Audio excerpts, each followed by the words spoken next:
Kahala Yahweh Bashim Yahushai Bashim Kakadash.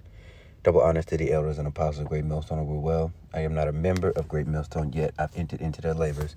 Peace, mercy, and blessings to the sincere brothers and sisters doing this, wherever you are, whatever your lot may be. Back at you with another quick strike before I go in. To work and take care of things I need to take care of. But I saw this, I had to save it, and we just gonna we gonna let Esau talk about how this horror is going down. All right, because some of our people don't believe when we say it. So here we go, straight from the horse's mouth. American empire is coming to an end. The U.S. economy is being drained by wars in the Middle East. Same thing happened in Rome. And vast military expansion across the globe. Or the first Rome. Now we're in Rome 2.0. We're in spiritual Sodom, spiritual Egypt, spiritual Rome. Okay, all fulfilled through this whore who rides on the back of the beast, which is NATO and the EU. Eventually, they will turn against her. According to Jeremiah 50, they're going to shoot her arrows. They're going to shoot arrows at her. All right, and those arrows are those missiles. Okay, and there's a video or a movie called Threads that talks about it goes into the gory details of nuclear destruction and aftermath. So if you can find it on YouTube, Threads, like threading a needle, check that out. Okay, so that's also, when you see that, it kind of puts some things into perspective, and that's also why you ought to be praying for mercy and repenting and praying that Yahweh Bashim Yahushai has mercy on you and saves you, okay, not only from that ultimate, that death, but anything that could come from in between when the society collapses, when the grid goes down, and folks really show they show their true colors, and those spirits of vengeance come out. But while he's talking about that, okay, and then that's another reason why this empire is falling right here. Ezekiel 37 and 38, right? Those dry bones that are waking up, and we're on our way to reaching the kingdom, right? In verse 24, Ezekiel 37 and 24, David, my servant, shall be king over them, and they shall have one shepherd, and they shall all walk in my judgments. They shall also walk in my judgments and observe my statutes and do them. And they shall dwell in the land I have given unto Jacob my servant, wherein your fathers have dwelt, and they shall dwell therein, even they and their children and their children's children forever. And my servant David shall be their prince forever. Okay, so that's what's coming next. But in order for the tabernacle or the throne of David to be set up, under Yahweh by Yahushai, okay, this place has to go. Two kingdoms cannot rule at one time. All right, the earth was given into the hand of the wicked. Job 9 and 24. He did what he needed to do. He was loose for that little season. All right, he went out and deceived as he, let me calm down. Iconoclasm, right? And this pseudoscience about how they studied skulls, and the study of the skulls determined that certain portions were bigger because the brain was better for, they were better suited for servitude, or they were better suited to be told what to do for every waking moment. All of that fake stuff that they came up with, they just pretty much came up with lies. They got it, they sat around in a circle, they circle jerked and came up with some bullshit, and that bullshit is what was taken as fact. Most of their scientific findings are theories, and those theories were taken as fact. And anything that was true, I ain't gonna say anything, but most things that were found true were through us, were through the Israelites. We made this place the way it is now. Okay, but back to the point, right? Let me go down Revelation 20, verse 7. All right. He was loose from his prison, roughly paraphrased. All right. And he went forth and to deceive the nations which are in the four corners of the earth. And he is coming to the end of his deception. People are no longer listening. People no longer respect. People no longer care what this whore has to say. Everybody's talking bold. Everybody's talking shit. And rightfully so. And let me get 2nd Ezra 11. All right. And this, man, I love this. So this chapter is about Esdras getting a vision of the first Roman Empire and the first triumvirate with Julius Caesar and Augustus, and there's one other I can't think of his name, Crassus. There you go. And how the many different rulers, because it talks about there's 12 feathers, 6 on each side, and those are the different rulers, and how the rise in the what am I trying to say? Basically, this is about the first Roman Empire. So if anybody's telling you that this is now, it's not. But I'm only getting 39 because I wanted to read 39 and 40 because this is 2.0. That deadly wound that was healed is right here, fulfilled in this place. Okay, so for 2nd Ezra 11 and 39, of course, and again, I repeat, this is talking about the old Roman Empire. All right, art thou it that remainest of the 4 beasts whom I made to reign in my world, that the end of their times might come through them? All right, and this vision was expounded unto given unto Daniel, but further expounded unto Ezra. Okay, verse 40, and the 4th came and overcame all the beasts that were past, and had power over the world, which with great fearfulness, and over the whole compass of the earth, which much wicked oppression, and so long time dwelt he upon the earth with deceit. All right, and then you can also go, because the start of this was through the Greeks, or the so-called Greeks, through Alexander the Creep. And you can read that in the very first book of Maccabees, okay? It happened after that.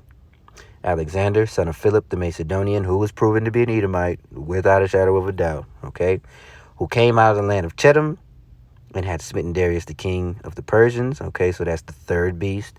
Now, the 3rd kingdom and then the 4th beast to reign started right here, because that Greek civilization or empire, however you want to call it, assimilated into Rome, and they took pretty much everything that was already there and changed the names, and boom, now you have that beast. And it was a melting pot of people, just like it is a melting pot here, and made many wars, won many strongholds, and slew the kings of the earth, and went through the ends of the earth, and took spoils of many nations. But I'm going to fast forward. All right, so verse 7, Alexander reigned 12 years, then died, and his servants bare rule, everyone in his place. And after his death, they all put crowns upon themselves. So did their sons after them in many years, and evils were multiplied in the earth. Okay, so they kinged themselves. And then that's where you have, there's another scripture that talks about they call the lands after their own names, which is why you have America, which is Amerigo Vespucci, and Asia, Scipio Asiaticus, Africa, Africanus, Puerto Rico, the port of riches, which they stole, which is interesting that they want to,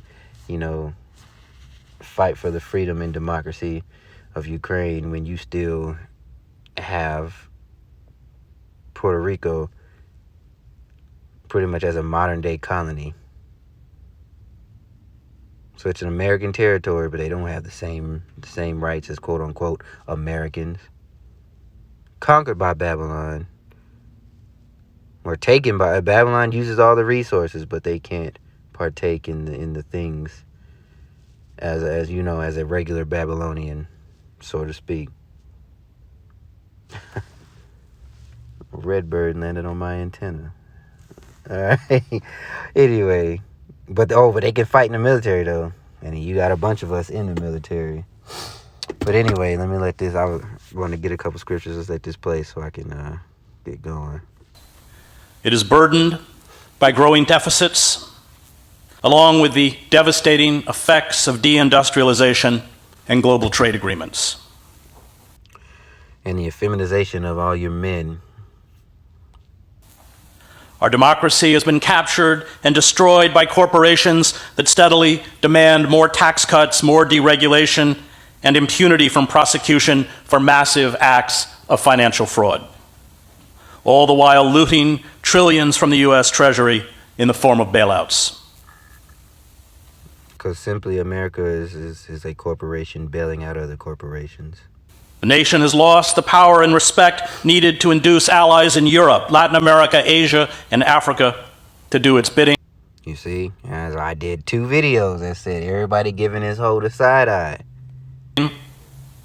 Add to this the mounting destruction caused by climate change, and you have a recipe for an emerging dystopia. AKA climate change, AKA a way to get rid of people. Mass depopulation. Climate change, they kind of went away from it. Now it's a carbon issue. So the entire time that we've been on this earth, carbon has not been an issue. Carbon is an essential part. And they may try to spin it and say some fancy pseudoscience way with big word, big $5, $10 words. But basically, the human body is an emission of carbon. We emit carbon when we exhale. So to what am I trying to say? To lessen the carbon emission is to get rid of people. Overseeing this descent at the highest levels of the federal and state governments is a motley collection of imbeciles, con artists, thieves, opportunists, and warmongering generals. And yes, I am also speaking about the Democratic Party. Whom Job said he wouldn't even let around a flock of his, he wouldn't even let his dogs around them. Looks like Brother Job was on to something.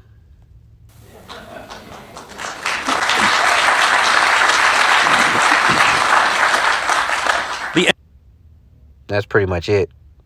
But you see, even they said we're heading to a dystopian future, and they don't even know the prophecies. They don't even know about the last book. They don't even know about this one. I ain't gonna say it, but I do it every time. Every time we plug in this, baby, you understand? We plug in that. Go ahead, read that green highlighted portion. They don't even know about that. Well, some do. But they still talking about antichrists with an S. Oh, no, I'm sorry. They still talking about an antichrist. They're looking for a one man. They don't know nothing. But what they do know is that they're not going to go. They're not going to let their kingdom go without a fight. So, watch out for that. Let me see. I had some notes that I got real quick.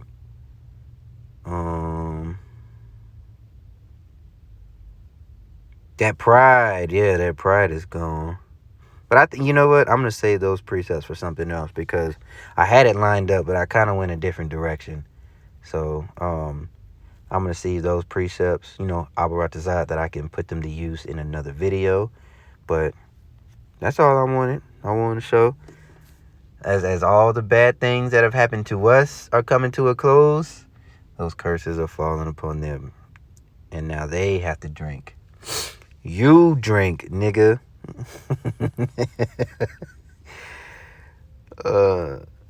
Wait, we can close it out right here. Straight to the point. Lamentations 4, verse 20. 21.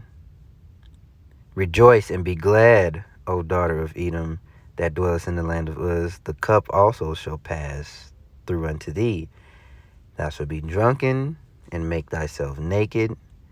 The punishment of thine iniquity is accomplished, O daughter of Zion, and he will no more carry thee away into captivity. He will visit thine iniquity, O daughter of Edom. He will discover thy sins. And you got a long-ass tab. that receipt is about that. If you ever went to CVS, they give you that long ass receipt.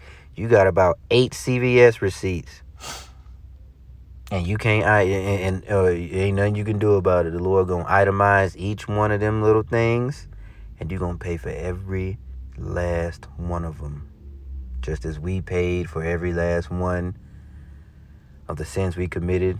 As our forefathers. And you were able to do the disgusting things to us that you did, and some of the things that we don't even know about. But the Lord's going to call it into remembrance, and we're going to see it. And your ass is grass. Shalom.